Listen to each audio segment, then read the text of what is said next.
رب اشرح لي صدري ويسر لي امري واحلل عقدة من لساني يفقهوا قولي رب زدني علما وارزقني عملا سبحانك لا علم لنا الا ما علمتنا انك انت العليم الحكيم.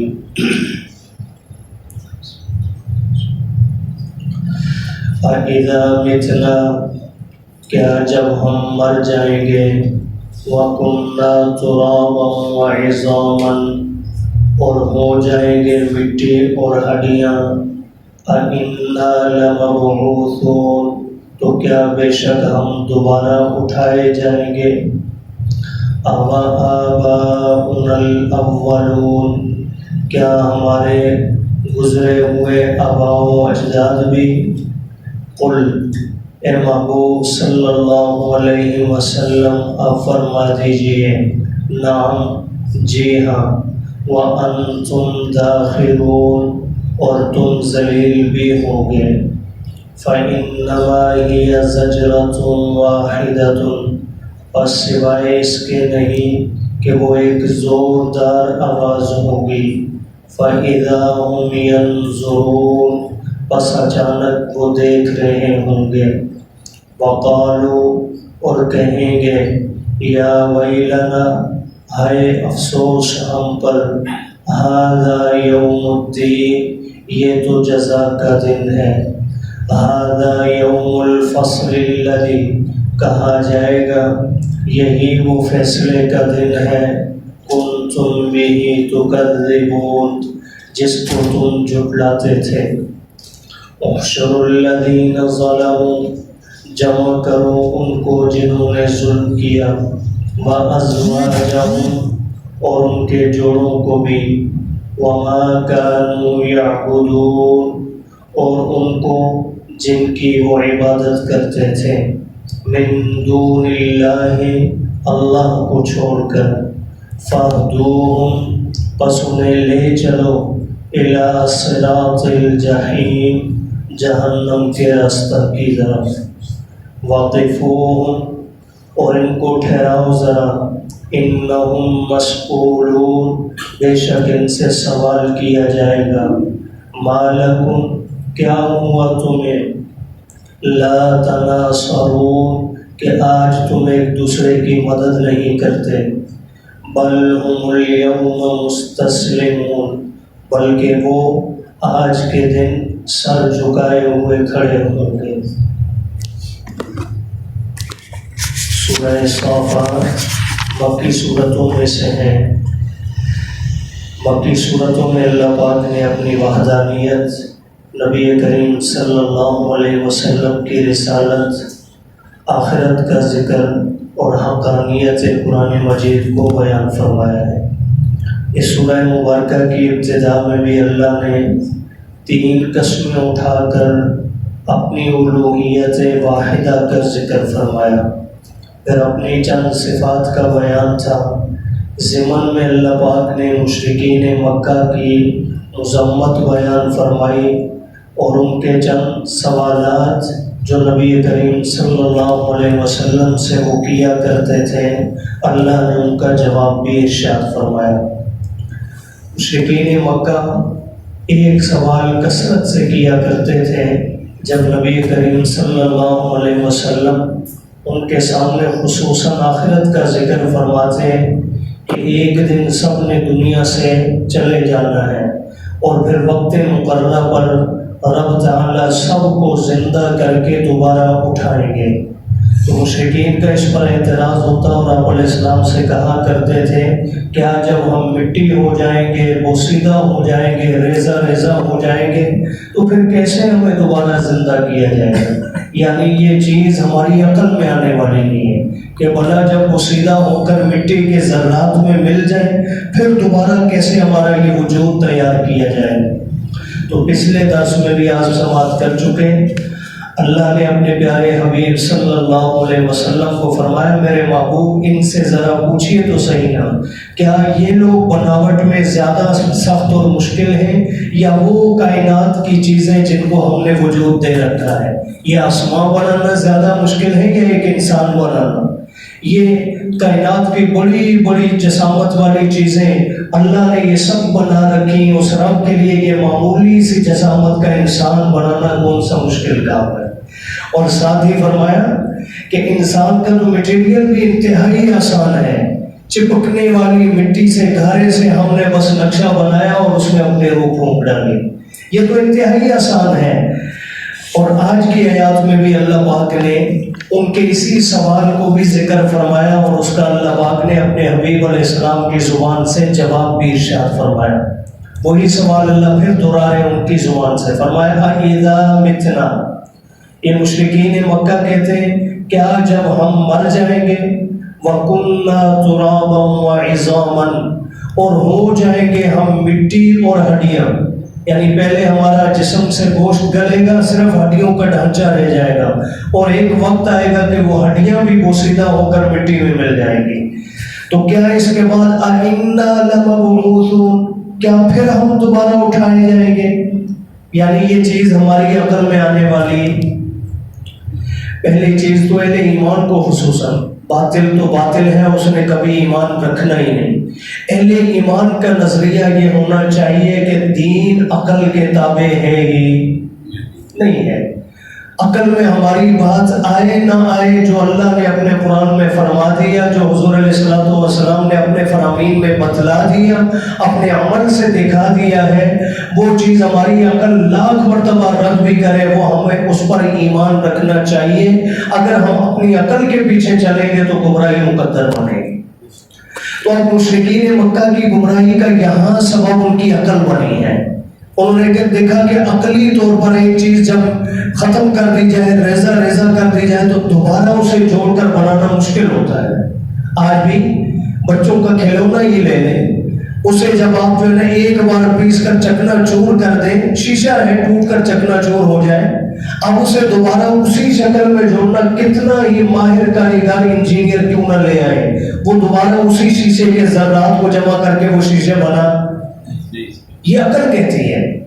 انہوں نے رب تعالیٰ کی ذات کو بھی اپنے اوپر قیاس کیا کہ ہم نہیں بنا سکتے تو معاذ اللہ اللہ کی ذات بھی نہیں بنا سکتی۔ وہ یہ بھول چکے ہیں کہ اللہ کی ذات تو کسی مٹیریل کی بھی محتاج نہیں، اور رب تعالیٰ نے پہلی بار بھی تو ہمیں بنایا، کوئی وجود موجود نہیں تھا، کوئی نقشہ ڈیزائن موجود نہیں تھا، بغیر نقشے ڈیزائن کے ہمیں تیار کر دیا، تو اس اللہ کے لیے دوبارہ اسی نقشے کو سانچے کو بنا لینا کون سا مشکل کام ہے؟ دوبارہ مشرکین کا یہ سوال اللہ نے ذکر فرمایا، کہتے ہیں کہ کیا جب ہم مر جائیں گے، مٹی اور ہڈیاں ہو جائیں گے، کیا پھر ہم اٹھائے جائیں گے؟ اور صرف ہم ہی نہیں، آباؤنا الاولون، کیا ہمارے گزرے ہوئے آباء و اجداد بھی، وہ حضرت آدم تک، یہ سارے ہمارے بزرگ دوبارہ اٹھائے جائیں گے؟ اللہ اپنے حبیب علیہ السلام کی زبان سے فرما رہے ہیں، قل، اے میرے محبوب آپ انہیں کہہ دیجئے، نعم، جی ہاں ایسا ہی ہوگا، تمہیں بھی اٹھایا جائے گا، تمہارے بڑوں کو بھی اٹھایا جائے گا، سب اٹھا کر میدان محشر میں اللہ کے حضور کھڑے ہوں گے۔ اور ساتھ ہی مشرکین مکہ کو بتلا دیا، فرمایا وَأَنْتُمْ دَاخِرُونَ، صرف اٹھائے نہیں جاؤ گے، جس دن تم اٹھائے جاؤ گے اس دن تم ذلیل بھی ہو گے، تمہاری گردنوں میں ذلت کا توق بھی ڈالا جائے گا۔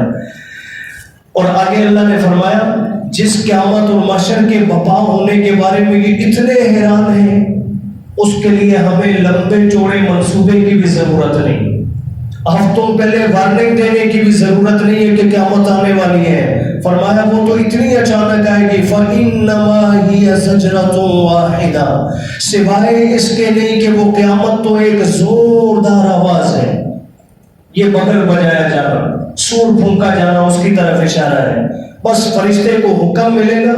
روایت میں پیچھے ذکر کر چکا ہوں، حضرت اسرافیل علیہ السلام بغل اپنے منہ میں لیے کھڑے ہیں، سین نما چیز ہے بغل کہا گیا ہے جس کو، اپنے منہ میں لیے کھڑے ہیں اور حکم الہی کے منتظر ہیں، جس دن ادھر سے آرڈر ہوگا لمحے کی بھی تاخیر نہیں ہوگی، ایک سیکنڈ کی بھی، اور یہ آواز نکلنا ہوگی، پہلا سور پھونکا جائے گا قیامت کے بپا ہونے کے لیے، ساری دنیا ہلاک ہو جائے گی، زیرو سب مر جائیں گے، دوسرا سور پھونکا جائے گا سب کو میدان محشر میں اٹھانے کے لیے۔ تو اب یہ جب اٹھانے کا اللہ پاک یہاں ذکر فرما رہے ہیں. فرمایا وہ تو ایک زوردار چیخ ہوگی. فَإِذَا هُمْ يَنْظُرُونَ پس یہ سب کے سب حیران دیکھ رہے ہوں گے یہ کیا ہو گیا. اب جب میدان محشر لگا ہوگا ساری انسانیت موجود ہوگی تو اللہ فرما رہے اس وقت یہ کہیں گے وَقَالُوا کہیں گے یہ یا ویلنا ہائے بدبختی ہماری ہائے افسوس ہم پر ھذا یوم الدین یہ تو وہ جزا کا دن ہے جس کا ذکر کیا جا رہا تھا. یہ تو واقعتاً آ گیا ہمیں تو یقین نہیں تھا. اس وقت اللہ کی طرف سے کہا جائے گا یہ ندا یا تو خود رب تعالیٰ ارشاد فرمائیں گے یا کسی ملائکہ سے منادی کروائی جائے گی ھذا یوم الفصل ہاں یہ فیصلے کا دن ہے. الذی کنتم بہ تکذبون جسے تم دنیا میں جھٹلاتے تھے یہ وہی فیصلے کا دن ہے. اور پھر حکم ملے گا فرشتوں کو احشروا الذین ظلموا جمع کرو ظالموں کو. یہاں یاد رکھیے دوسروں کے حقوق ضائع کرنے والے ظالم بھی مراد ہیں اور اللہ کا حق ضائع کرنے والے مشرک در حقیقت مراد ہیں. کائنات کا سب سے بڑا ظلم کیا ہے جی اللہ کے ساتھ غیر کو ان الشرک لظلم عظیم. قرآن میں اللہ فرما رہا ہے سب سے بڑا ظلم اللہ کی ذات و صفات میں کسی غیر کو اللہ کے ساتھ شریک بنانا. اور اسی طرح کسی بھی درجے کے جو ظلم ہے اللہ فرما رہے جمع کرو ظالموں کو وَأَزْوَاجَهُمْ ویسے ازواج زوجہ کی جمع ہے اس کا معنی تو بیویاں بھی ہے لیکن اکثر مفسرین نے یہاں اس کا معنی کیا ہے ان کے جوڑوں کو یا ہم نواؤں کو. جو ظلم کرنے والے انہیں بھی اکٹھا کرو اور جو ان کے ہم نوا تھے دنیا میں ان کے دست و بازو بنے ہوئے تھے جن کی وجہ سے انہیں گمراہی پھیلانے میں زیادہ مدد مل رہی تھی. آسان لفظوں میں کہہ لوں پیر کے مریدوں کو بھی جو ہے اس دن اللہ فرمائے گے ساتھ اکٹھا کرو. آج ان پیروں کو بھی لائن میں لگاؤ ان کے مریدوں کو بھی. آج گرو کو بھی لائن میں لگاؤ ان کے چیلوں کو بھی. آج سیاسی لیڈر کو بھی لائن میں لگاؤ ان کے ورکروں کو بھی. سب کے متعلق حکم ہوگا جنہوں نے ظلم کیا اور جو ان کے دست و بازو بنے جن کی وجہ سے وہ جسارت کرتے رہے. فرمایا جمع کرو ان ظالموں کو بھی اور ان کے ہم نواؤں کو بھی. اور فرمایا وَمَا كَانُوا يَعْبُدُونَ اور انہیں بھی لے آؤ جن کی یہ پوجا کرتے تھے. سب کو اکٹھا کر دو من دون اللہ اللہ کے سوا. یہاں بھی بتلا دی عبادت تو صرف کس کی ہے اللہ کے سوا. کسی نبی کی پوجا کسی ولی کی پوجا کسی فرشتہ کی پوجا یہ جائز نہیں ہے یہ شرک ہے. تو فرمایا اللہ فرما رہے ان سب کو جمع کرو اور یاد رہے جو اہل حق ہیں اور ان کو بعد والوں نے پوجا ہے وہ اس دن اپنی صفائی پیش کریں گے ان کے حق میں.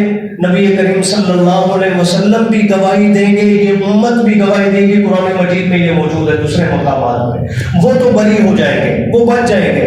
جیسے حضرت عیسیٰ کی پوجا نصارہ کرتے ہیں ان کو کھڑا کیا جائے گا پوچھا جائے گا وہ کہیں گے بارگاہ الہی میں ایسا کہہ نہیں سکتا ہوں آپ جانتے ہیں میں نے اپنی قوم کو یہ نہیں کہا مجھے آپ کا بیٹا بنائے مجھے آپ کا شریک بنائے.